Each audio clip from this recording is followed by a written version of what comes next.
దేవుడిని ఆశీర్వదించాలంటే, దేవుడిని దీవించాలంటే, దేవుడు నీ ప్రార్థనకు దిగి రావాలంటే, దేవుడు నువ్వు ప్రార్థనకు వెంటనే సమాధానం ఇవ్వాలంటే, దేవుడు నువ్వు అడిగింది నీకు వెంటనే ఇవ్వాలంటే మొట్టమొదటిగా ఏం చేయాలి? ఉదయమున ఆయన కృపావార్త నువ్వు వినాలి. దేవుడికి స్తోత్రం.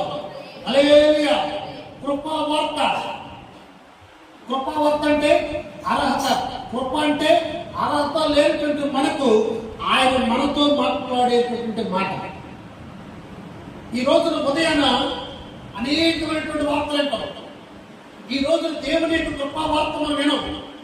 ఉదయాన పాలనే వార్త వింటాం, ఉదయాన పేపర్ అనే వార్త వింటాం, ఉదయాన కాఫీ అనే వార్త వింటాం, ఉదయాన టీ అనే వార్త వింటాం, ఉదయాన ఈ వార్తలన్నీ వింటాం. కానీ దేవుని యొక్క కృపా వార్తను బట్టి మనం దేవునికి స్తోత్రం.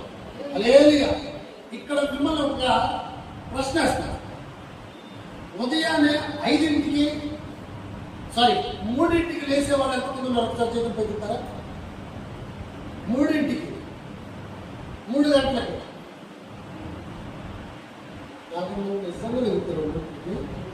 రేపు నేను నీకు ఫోన్ చేస్తా, నా ఫోన్ ఎత్తుకోవాలి చూస్తా. దేవుడికి స్తోత్రం. హల్లెలూయా.